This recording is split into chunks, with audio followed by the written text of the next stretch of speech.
Hello and welcome to a very special review. This will be my review of the Adepta Sororitas, or Sisters of Battle Canoness. This model can be found in the Sisters of Battle Army set, which will cost you £125. You get the codex in there, you get a load of cards and dice, pretty decent set. And it's a much better value way of getting a Sisters of Battle army off the ground straight away. So this Canoness here, not available separately. It's a monopose model. You can only make that pose. You've got no other weapon options and things. There will be another multi-part kit for the Canoness at some point, probably in January. Prices, I mean, individually, I'd probably say that the new Canoness, it's got to be more than £20 because it's got quite a few options. I'd say either £22.50 or £25, but I'm pushing probably £25 for the separate one. Now, it's not multi-pose as such. None of the Sisters of Battle line that are coming out are multi-pose. They're all going to be in one pose, but they're just going to have like different weapon options. It's exactly the same as what's been happening with all of the Space Marines and Death Guard and Chaos Space Marines. They've released kits that are multi-part in terms of you can swap the weapon options around, but you can't swap like the legs and the chest. You know, it's mainly the head and the weapons that you can mix and match. Definitely unlike the early Space Marine models where you could change the arms, change the head, change the torsos and position the torsos as well. Not going to be like that. Moving from that, it is different to what's on the box. Now, I haven't received an apology from Games Workshop at all, and I haven't received like an email saying, yeah, we're going to send you the brand new Canoness, because this is what I've bought. I've bought this box set, and it doesn't include this Canoness. This is the multi-part kit that is coming out, and I think anyone that's bought these kits should be sent one of those, because we've got a Canoness, but it's not that one. That one I think has a Rod of Office. It's a bit difficult to say which is the Rod of Office and which is the Null Rod. I'm going to say that this is the Null Rod and that's the Rod of Office. She's definitely got a Condemner bolt gun as well though, whereas this one has plasma pistol just hidden away at the back, and she's got the Blessed Blade. They certainly can afford to do that. It is a mistake. You're not getting what you paid for. You are getting a Canoness, but it's not, you know, the one on the box. And it is quite rare for Games Workshop to make these kind of mistakes. Maybe they had plans of having this Canoness in the box with them all, but at the last stage of development or whatever, they swapped it out for this one. Who knows? But no explanation, no apology, no knowledge out there. Okay, moving back onto the model then. This is essentially my first Sisters of Battle review. I have done a couple of others before that took the form of Canoness Veridon. In the codex it says it's a miniature used here to represent a Canoness armed with a bolt pistol and power sword. So here she is, Canoness Veridon. Absolutely lovely model. Came out in Finecast over a year ago, and yeah, lovely. Canoness. Got all the right proportions and things, got that power sword. She's essentially the poster child of 40K. I think she's like the 3rd edition on the Warhammer 40,000 rulebook, as well as on the box set. So yeah, quite strange but awesome that the poster child for the game of 40K at that point was a Sisters of Battle model. They did have an army out back then. It was all in metal, and that was well over 20 years ago. So it's lovely to see an army and models from the 41st millennium coming back after so long. There's a lot more I want to tell you about Sisters of Battle that I gathered from the Sisters of Battle seminar that I went to at the Warhammer 40,000 Open Day the other day, but that will be explored in a future video. in depth in my 40k open day review, which I will try and get up as soon as I can. I wanted to get you a review of a new Sisters of Battle model as quickly as possible with this Canoness. Now, the other Sisters of Battle model I did review was Amalia Novena, which is an absolutely stunning model. It's more of a centerpiece, a showcase model. It's got incredible amounts of detail, the most detail I've ever seen on a plastic miniature. This is akin to what you'd normally find on resin. If we just take Janisha Kroll, for example. Janisha Kroll is from Forge World. I think she's about 35–40 pounds or so. She's stunning. But you look at the detail there between resin and plastic. You're getting more 3D detail with Janisha, but the detail on Amalia is absolutely stunning. It's such a showcase of what they can do with plastic nowadays. So I just wanted to show you those two models as part of this Canoness review. Amalia is not a named character as such. She's just a battle sister. She's going to look pretty awesome in a battle sister squad anyway. But there you go. I wanted to show off those two models. So on to the Canoness then. So like I said, she does have a plasma pistol there. So she does have a power sword and a Null Rod, I want to call it. You can give her the Blessed Blade instead, and I can't see why you wouldn't, because it's just better in all regards. I'll talk to you about the rules in a moment. But a little bit like Amalia, she has a huge amount of detail on her. There's lots of little icons and studs, and you know, I love how the cloak drape, or whatever you want to call it, has these tassels with these, I think they're incense rather than bells. She's got this lovely like Inquisition symbol there.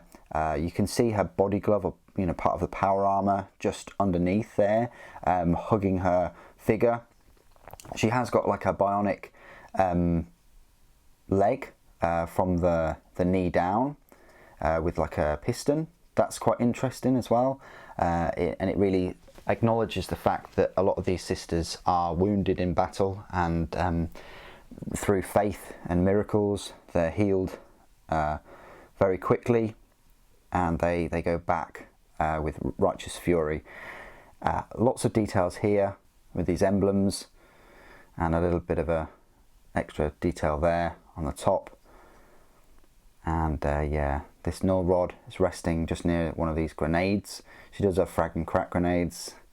Don't see any frag grenades, but that's definitely a crack one. And then she's sort of hooded and got some kind of like headdress thing on. She doesn't have a helmet on, and she's just holding this blade tip down.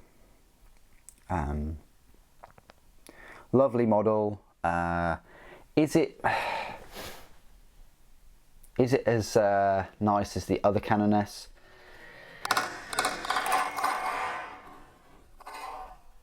Oh god. Well, I prefer the other one, mainly because she comes with loads of different options, but this is still you know, usable. She still stands out. I would have liked to have had her on a scenic base, considering some of the normal models have little bits of scenic base, especially like the flamethrower sister. Of course, Amalia was a one-off, but she's on this lovely base, and I was expecting more of that. You will see some beautiful models in the open day review video that I've made, but yeah, I thought I was expecting some kind of, you know, more special kind of base for a Canoness, seeing as the other one has one. So if you do want to make this one stand out, it's probably best sort of making your own kind of scenic base. Okay, so that is the model itself, and I had a good look at her. Let's compare her to some other models. So I've been comparing her to Amalia and Canoness Veridon, which are here. Now Veridon is quite well, she's the same height as the Canoness, just a little bit thinner, smaller. Her armour looks quite big on her. Compared to Amalia, if we just put her, you know, leg height, you know, take away that scenic base, she's pretty much the same size, if not a little bit taller. Just maybe because of the pose, you're sort of reaching up rather than Amalia sort of, you know, just posing, I suppose. Then we compare her to, I don't know, like it's the Gemini, which are here. Yeah, similar sort of height. I always think the like Seraphim models look smaller. Maybe it's the jetpack that is given that illusion, but yeah, you could say similar sort of height. I've got Celestine as well, right here. Yeah, and these are actually, you know, two HQ choices you could use, either Celestine or the Canoness. Celestine is so absolutely cool though, but Celestine looks smaller, probably because she's not draped in the cloak and the hood and things. She's, you know, bare. She's not as covered up as the other one, and yeah, she is, again, it's this illusion that these wings kind of make the model look a bit smaller. Sword wise though, it's pretty much exactly the same. I just want to compare it to a Sisters of Silence model right here. The Sisters of Silence is actually a little bit smaller too. In fact, the sisters look a bit smaller compared to all of them, really. And Janisha Kroll, we've already shown you her. And Janisha Kroll is similar sort of height. The hair makes her look a bit taller, and also she's in this, you know, her gait is quite large. She's walking forward rather than stood reaching. So that affects that. And then finally, some classic size comparisons between a Space Marine. The scenic base, Space Marine is a little bit smaller. Normal Space Marine, so a Sisters of Battle Canoness is taller. I think they'd be similar height if Space Marine was in a similar pose, but they kind of are. Their legs are far apart. Space Marine just isn't reaching up. Next to a Primaris, Primaris is taller, and this is what I kind of expected size-wise between just normal Space Marines and Sisters of Battle. Sisters of Battle are in power armour, but they don't have any of the kind of augmentations that Space Marines have to go through with their physiology. This is the new, I say new, this is one of the new lieutenants, and again, that's the kind of size I'd expect. That's a really, really good size comparison, I think, between like a Sisters of Battle and I'd say a normal Space Marine. You know, if you wanted to do on true scale kind of thing, that is what I'd expect, but the Space Marine is on that scenic base. Okay, I hope you've enjoyed those size comparisons. I wanted to squeeze in as many as possible. It is the first Sisters of Battle review, technically, on this channel. Of the new range, so I wanted to give her many size comparisons. The other Battle Sisters won't have as many. I won't be comparing them to Celestine and Janisha and all the rest of it, but I will be comparing them to other Sisters of Battle models, Sisters of Silence and the Space Marines. Okay, this is my part of the review where I will go through all of her rules. You can find her rules in the brand new Sisters of Battle Codex, or the chapter approved 2018 edition. Now, if you're going to use her rules in there, you still can. She's still the same power points cost, and her stat line is exactly the same. It's just she's armed with a bolt pistol, frag grenades and crack grenades. So nothing to do, she doesn't have a rod, she doesn't have a power sword or anything like that. She has the Axe of Faith and Shield of Faith, and she has the Rosarius, and she has Lead the Righteous.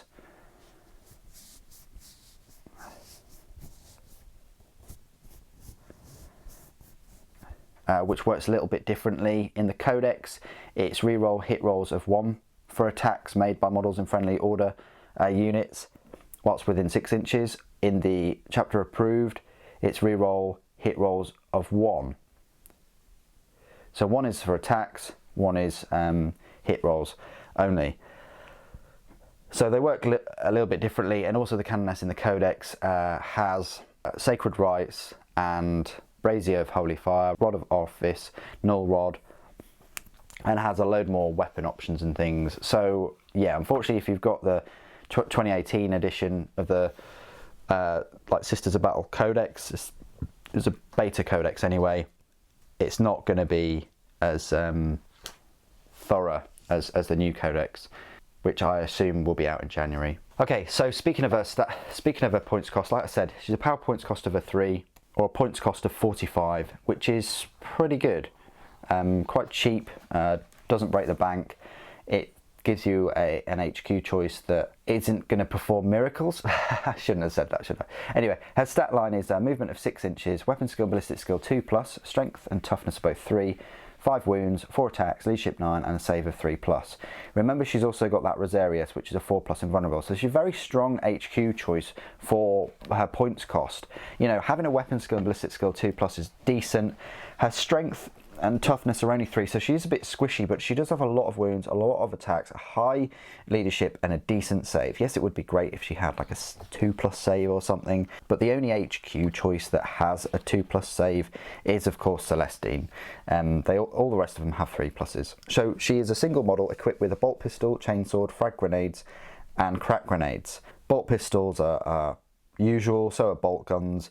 Now, you can equip her with a Condemner bolt gun, or one weapon from the pistols list. Obviously this one has a plasma pistol, which just gives her an extra bite, but the Condemner bolt gun, if you don't already know, it's the same as a normal bolt gun in the whole stat line, so 24-inch range, rapid fire 1, strength 4, AP 0, and a damage of 1. However, when resolving an attack made with this weapon against a Psyker unit, this weapon has a damage characteristic of D3 for that attack, so it's just a little bit more of an edge against Psykers. A Blessed Blade is a melee weapon. It adds +2 to the strength, AP -3, and a damage of D3. So that's what I would, say that she's got.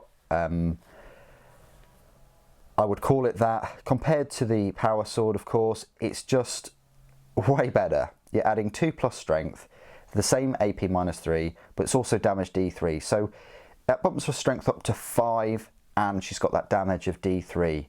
Fantastic. She can really hold her own in combat. It's just that toughness 3 that's now letting her down.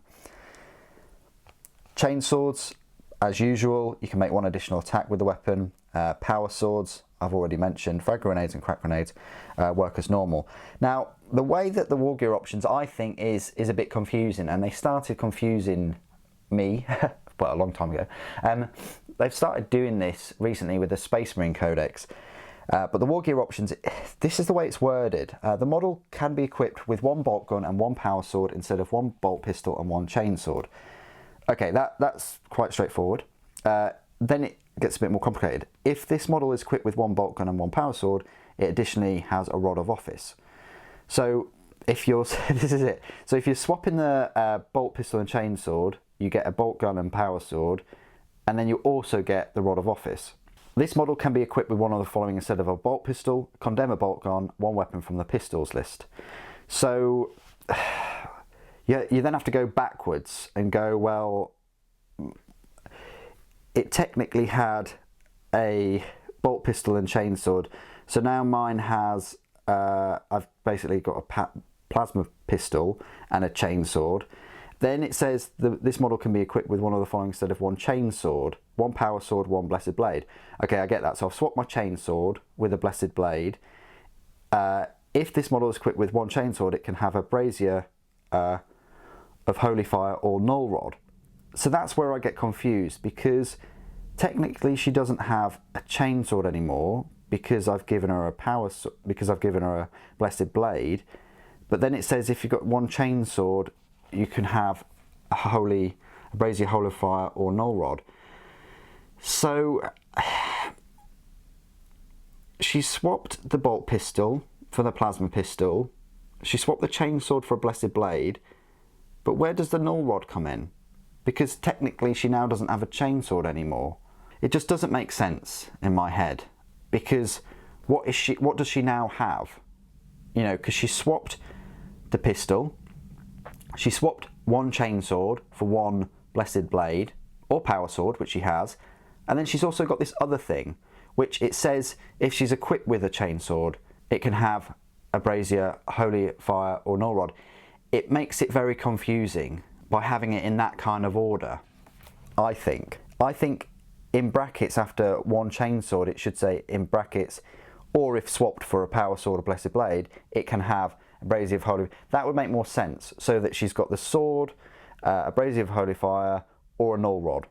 That would make more sense because it's negating the kind of point, the bullet point before, because she doesn't have a chainsword because she's already just swapped it. It's starting to get confusing in terms of what war gear can be equipped with what for this unit, and it does that a few times in the codex.